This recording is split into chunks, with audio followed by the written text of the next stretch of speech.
One of the most spectacular operations in the initial phase of the Russian invasion of Ukraine was the Hostomel landing near Kiev. With the help of the available footage and some background information on the historical defense of Kiev, we will make an analysis on how the Russian air landing was carried out and how it went differently than planned. The Ukrainian capital Kiev is close to the Belarusian border and therefore a tempting goal in order to capture the government in one lightning strike.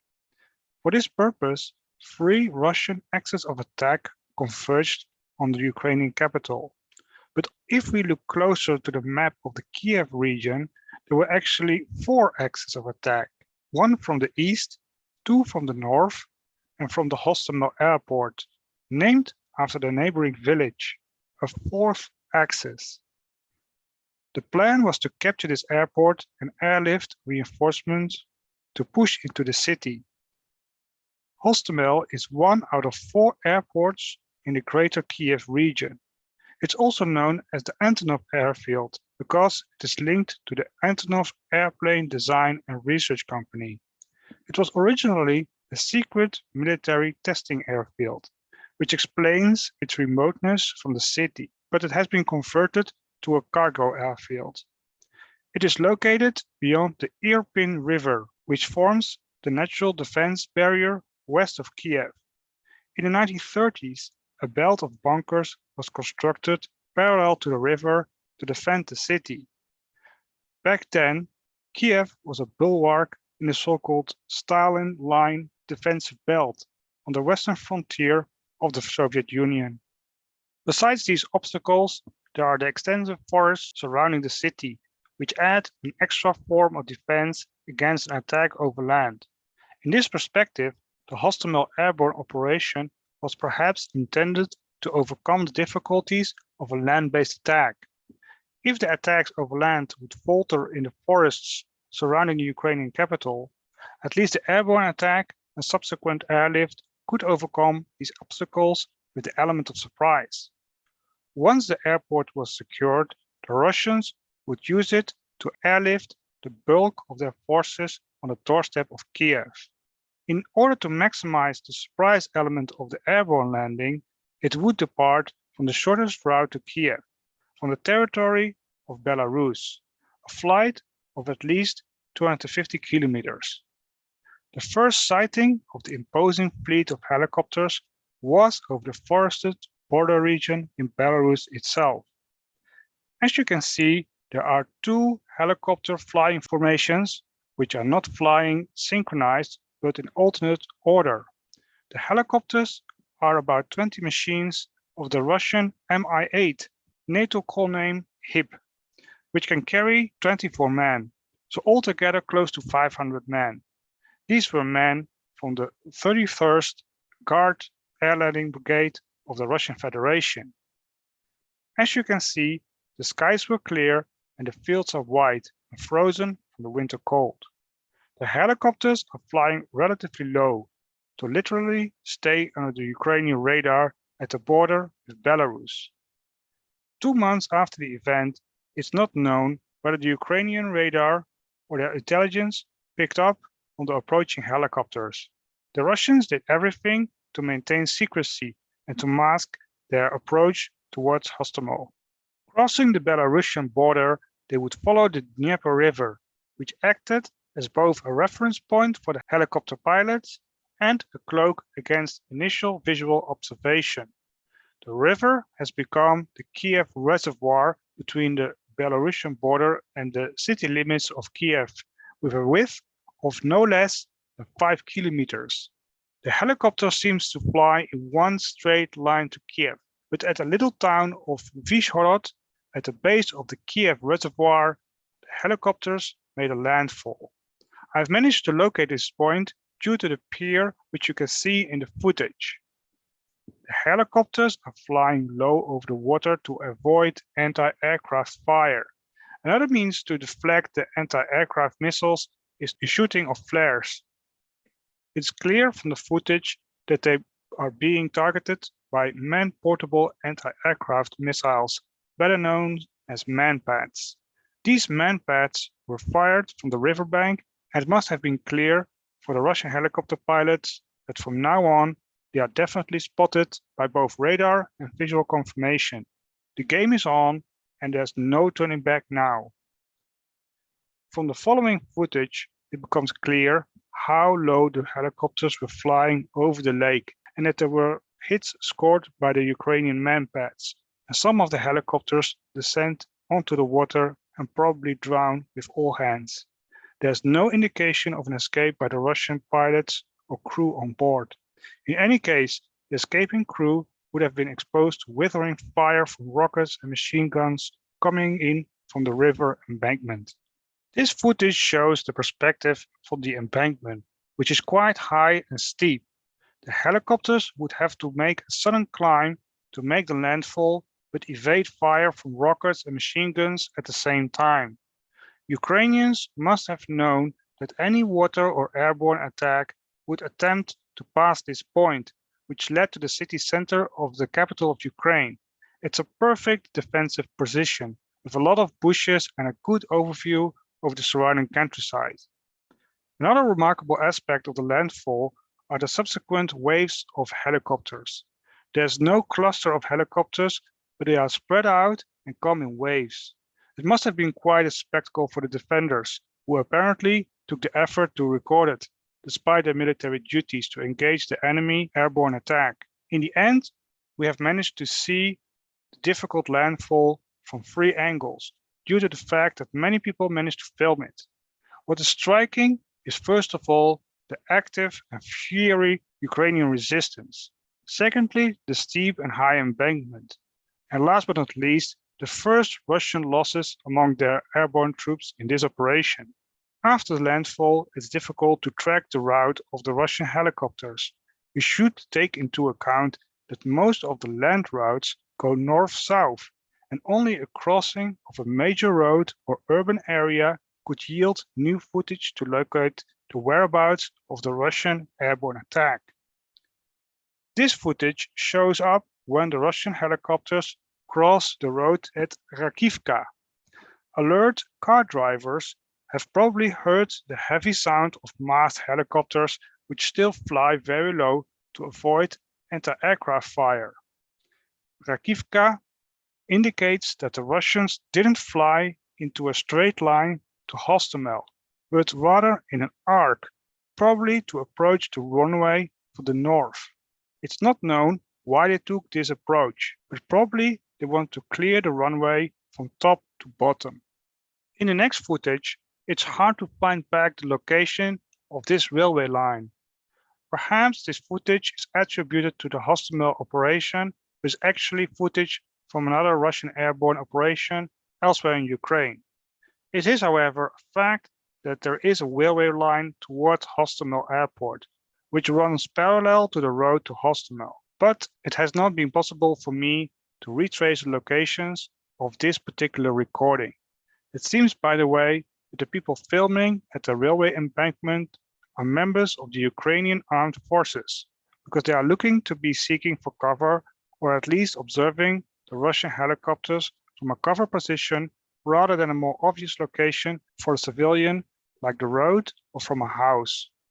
A railway embankment is often an elevated position which suits observation and a solid earthen wall, which is practical for protection. Again, the helicopters are flying very low to avoid radar detection.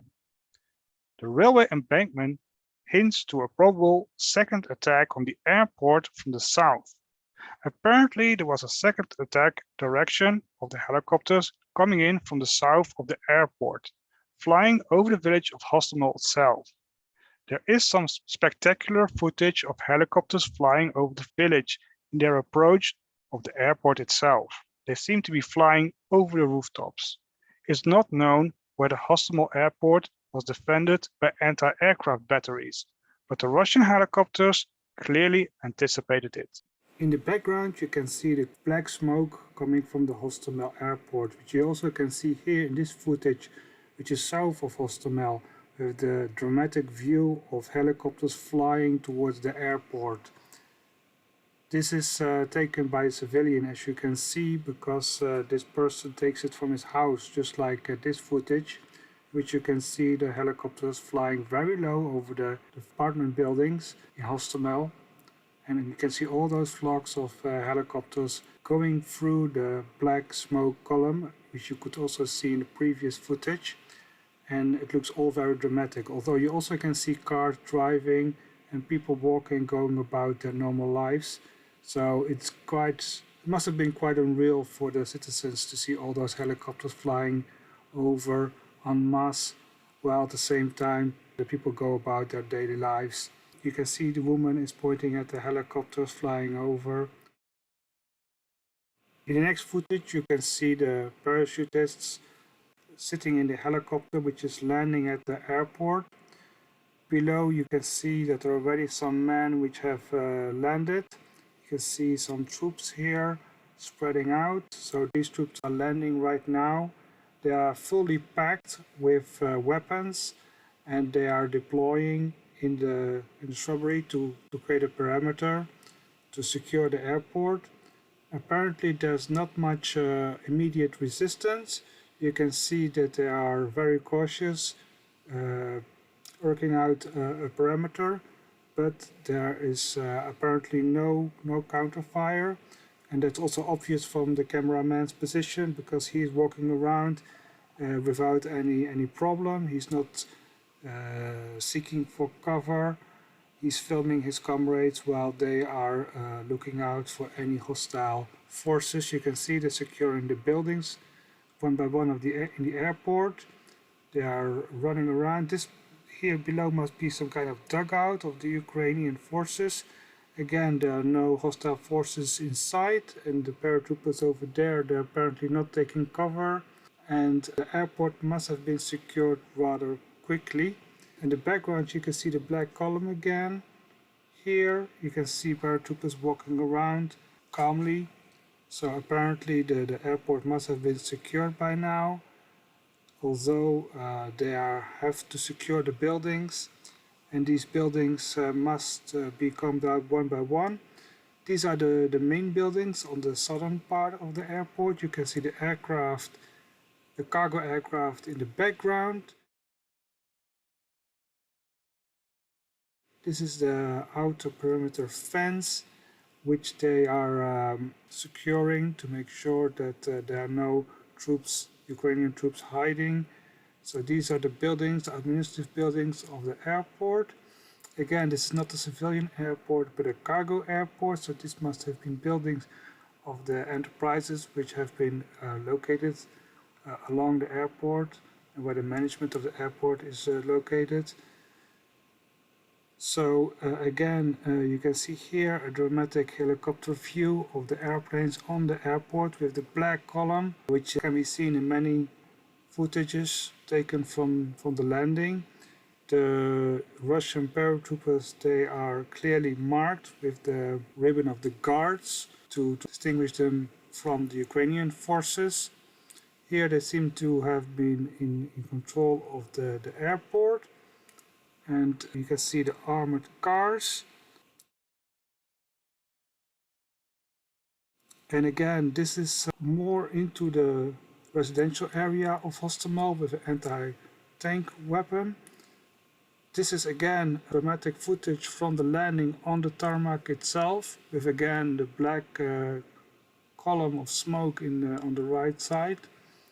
So these are destroyed airplanes which cause these big black smokes. They must have been destroyed by counter fire from the Ukrainians in confrontation with Russian forces. Again, the paratroopers are running. The footage turns to gray, black and white. You can see the paratroopers are clearly seeking for cover. They don't know where the enemy is, or at least it seems like they're very cautious. But again, you also can see paratroopers walking around. So it's a very tense situation, and they are securing the airport. This is again the residential area next to the airport. So they tried to see if there's any hostile forces over there.